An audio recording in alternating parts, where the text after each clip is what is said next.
Le secret bien gardé des Japonais pour continuer à prospérer et s'améliorer jour après jour. C'est ce que je vais te partager dans cette vidéo, dans cet épisode. Et je suis en ce moment même au Japon, tu vois juste ici la Tokyo Skytree.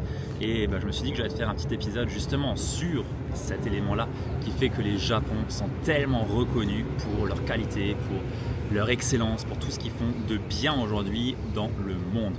Alors, avant de démarrer, j'aimerais tout simplement t'inviter à t'abonner, à laisser un petit like, un commentaire si la vidéo te parle et si tu écoutes cette vidéo sur Spotify ou Apple Podcast, à laisser 5 étoiles sur ta plateforme d'écoute et à le partager aussi à une personne à qui ça peut être utile. Je tiens d'ailleurs à remercier toutes les personnes qui se sont déjà pris le temps de s'abonner à la chaîne. On est de plus en plus nombreux, il y a de plus en plus de pépites aussi qui vont arriver, donc abonne-toi, mets la cloche pour ne rien manquer parce que la suite qui va venir ne sera que plus belle que ce que j'ai déjà pu te partager jusqu'à présent.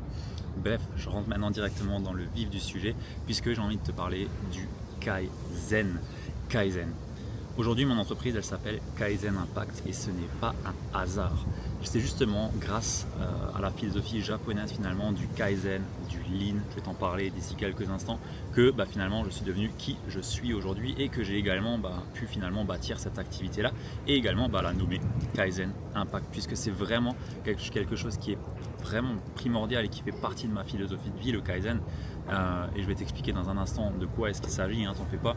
Mais juste pour te placer le contexte, aujourd'hui, mon entreprise c'est donc Kaizen Impact et je suis un grand passionné de Japon, non pas de tout ce qui est manga, même si j'aime bien aussi, mais c'est pas forcément mon truc, j'en lis pas, c'est pas trop mon délire. Par contre, moi ce qui me passionne, c'est la maîtrise, c'est l'excellence, c'est l'art de vivre à la japonaise et surtout c'est leur capacité à continuer à prospérer et à sans cesse chercher à viser l'excellence. Et c'est tout ça moi qui me plaît vraiment dans ce côté japonais et ce pourquoi aussi du coup j'ai voulu mettre en avant cette philosophie dans mon entreprise avec du coup ce Kaizen qui est un petit peu ce qui fait qu'aujourd'hui le Japon est connu et reconnu pour leur qualité et tout ce qui fait qu'on reconnaît les Japonais aujourd'hui dans le monde. Alors le Kaizen, tout simplement, c'est un mot qui est en deux mots, on a Kai et Zen, et ça veut grosso modo dire l'amélioration continue, c'est-à-dire chercher à s'améliorer jour après jour. Et c'est ce principe-là qui, moi, me guide au quotidien, puisque chaque jour, je cherche tout simplement à m'améliorer dans l'activité que je suis en train de faire. Je cherche constamment à améliorer mon art, je cherche constamment à être un petit peu meilleur. Non pas énormément meilleur, mais un petit peu meilleur. Et c'est ça qui fait toute la puissance finalement de cette philosophie du Kaizen. C'est qu'on ne va pas chercher à faire de grandes percées. On ne va pas chercher à mettre des grands projets en place. On ne va pas chercher à d'un coup passer de, 5 000 euros à 100 000 euros. Non, au contraire. On va chercher tout simplement à y aller pas après pas, petit pas après petit pas. Et c'est ça finalement qui fait la puissance de ce principe-là. Tout réside dans cette capacité à ralentir pour se poser finalement et regarder comment est-ce qu'on peut s'améliorer de jour en jour. Parce qu'on voit beaucoup trop d'entrepreneurs qui ont de belles percées, mais qui derrière s'écrasent comme pas possible. Et je vais te partager dans un instant justement un concept pour éviter de monter et t'écraser, puisque ça aussi ça fait partie de cette philosophie du Kaizen. Donc grosso modo, le Kaizen, finalement c'est une philosophie japonaise, philosophie de vie. C'est bien plus que simplement une philosophie industrielle, puisqu'à la base ça vient de l'industrie. C'est d'ailleurs de là que j'ai pu apprendre un petit peu, plus qu'un petit peu, que j'ai pu vraiment m'imprégner finalement de cette philosophie, puisque je suis ingénieur en production et spécialiste en lean manufacturing à la base, avant d'avoir appris le métier de coach et développé mon activité. J'étais ingénieur dans ce domaine-là spécifiquement.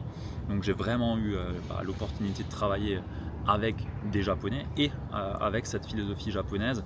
Et au-delà de cette philosophie industrielle, c'est du coup une philosophie de vie. Et on ne cherche absolument pas à avoir une croissance fulgurante, mais on cherche plutôt à se tenir à des engagements. Et c'est de là que tout part. Le premier point, c'est de savoir dans quelle direction est-ce que tu veux aller. Qu'est-ce que tu veux développer, dans quoi est-ce que tu veux t'améliorer, finalement vers où est-ce que tu as envie vraiment d'exceller. Et ça c'est le premier point. Trop de personnes entreprennent et ne savent même pas vraiment où est-ce qu'ils veulent aller. Ils ne savent même pas dans quelles compétences ils veulent être reconnus. Et ça c'est déjà le premier exercice que j'ai envie de t'inviter à faire. C'est aujourd'hui, peut-être que tu es coach, peut-être que tu es thérapeute, peut-être que tu as une expertise dans l'accompagnement, ça peut être le branding, ça peut être la photographie, ça peut être plein de choses. Le sport, plein d'éléments. Mais finalement, dans quoi est-ce que toi tu veux être reconnu? Dans quoi est-ce que toi tu veux exceller? Parce que bien souvent, on reste généraliste et on s'améliore un petit peu nulle part et partout à la fois. Et le Kaizen, c'est justement être précis et s'améliorer de façon précise sur un seul et unique domaine. Et on y va step by step, domaine après domaine. Et c'est ça finalement qui fait que au bout du fil, au bout du compte, on devient reconnu pour ce qu'on fait. Je te donne un exemple. Tu prends des maîtres sushi. Je suis au Japon en ce moment même. Tu prends des maîtres sushi. Il y a des maîtres sushi qui passent 5 ans à travailler le riz. Juste 5 années à travailler le riz. Derrière, après, ils apprennent pendant des années à couper correctement le poisson. Derrière, à faire l'assemblage. Bref, c'est vraiment un truc de dingue à quel point ils prennent du temps à s'améliorer, à maîtriser leur art et finalement à affiner à chaque fois leur capacité à avancer dans un domaine spécifique. On pourrait se dire, ouais, les sushis c'est global. Non, eux, spécifiquement, d'abord le riz, après le poisson, après le reste. Bref, je ne suis pas maître sushi, mais ils prennent des années et des décennies même à devenir maître sushi. Et tu vois, avec ton activité, c'est un petit peu pareil. Peut-être qu'aujourd'hui, tu as une expertise dans le coaching, tu as peut-être un domaine dans le coaching, mais tu es généraliste. Et du coup, tu ne t'améliores pas forcément dans un seul endroit. Et finalement, tu n'avances pas en fait, tu n'avances pas. Et le Kaizen, c'est ça. C'est chercher à avoir une direction et s'engager jour après jour à s'améliorer dans cette direction, à être congruent dans cette direction-là et derrière, finalement, à devenir un maître dans ce que tu fais. On a beaucoup de coachs sur le domaine, on a beaucoup de thérapeutes, on a beaucoup de personnes sur le marché. Par contre, on a beaucoup d'amateurs, énormément d'amateurs. Et c'est justement quand tu as cette philosophie-là, quand tu cherches constamment à t'améliorer, constamment à être 1% meilleur chaque jour, c'est là où tu fais la différence. C'est là où tu commences à comprendre des choses que les autres ne comprendront jamais parce qu'ils se reposent sur leurs acquis, parce qu'ils ne cherchent pas forcément à s'améliorer et juste ils prennent leurs compétences comme c'est bon, j'ai les bases, je peux y aller. Bien sûr que tu peux y aller, mais est-ce que tu vas devenir un maître? Est-ce que tu vas vraiment avoir finalement les skills d'un maître en coaching? Peut-être pas. Bref, tout dépend de ce que tu as envie de faire en fait. Donc ça, c'est le premier point.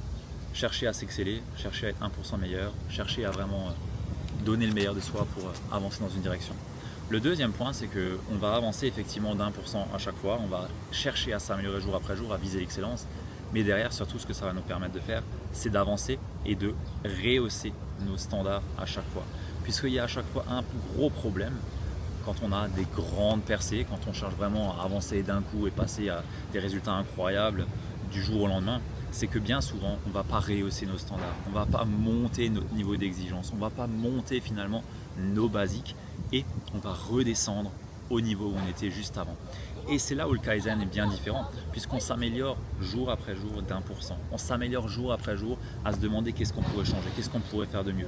On cherche à avoir du feedback jour après jour et ce feedback va nous permettre de consolider à chaque fois le prochain niveau et on avance step by step par consolidation, par standardisation. Le mot peut peut-être faire peur, mais on cherche plutôt à se demander qu'est-ce qui nous a permis d'arriver là, qu'est-ce qu'on pourrait enlever, qu'est-ce qu'on pourrait mieux faire. Bref, on demande à avoir du feedback et on le cherche ce feedback. C'est-à-dire qu'on est proactif aussi. Le Kaizen, c'est aussi ça, c'est être proactif vers ce feedback. On ne cherche pas à juste se dire ah oui, là je pourrais peut-être un peu mieux faire. Ok, c'est bien, mais par contre, qu'est-ce que les autres en disent? Qu'est-ce que les meilleurs dans ton domaine font aujourd'hui? Comment est-ce qu'ils font? On va benchmarker, on va chercher à comprendre ce que les autres font aujourd'hui et ce qu'on pourrait prendre pour s'améliorer. Bref, on cherche constamment finalement à monter, à s'améliorer, à stabiliser, à monter, à stabiliser, à monter, à stabiliser, pour à chaque fois viser l'étoile polaire. On va dire ça comme ça, l'étoile polaire, l'étoile la plus haute, celle qu'on veut vraiment atteindre pour être reconnu dans notre art. Ça, c'est la philosophie du Kaizen et c'est la raison pour laquelle j'ai nommé mon entreprise Kaizen et Impact. C'est parce que dans notre entreprise, dans mon entreprise, on cherche constamment à s'améliorer, on cherche constamment à avoir du feedback de la part de nos clients, au sein de l'équipe. On donne du feedback et le feedback, attention, c'est pas quelque chose qui est forcément plaisant. Au contraire, on est là pour être authentique et surtout pour être sincère. C'est ça vraiment le plus important. La sincérité radicale, c'est aussi une valeur dans le Kaizen. C'est aussi quelque chose d'important. Si on ne cherche pas à être vraiment sincère envers soi-même, autant rien faire, autant ne pas chercher à viser l'excellence, autant juste avancer et rester tel que l'on est et pas progresser. Ça finalement, ça sert à rien. Donc il faut aussi être sincère, il faut accepter ce feedback-là, faut chercher le feedback et il faut se poser la question finalement de qu'est-ce qu'on en fait, comment est-ce qu'on peut faire au mieux là-dedans, est-ce qu'on se remet en question.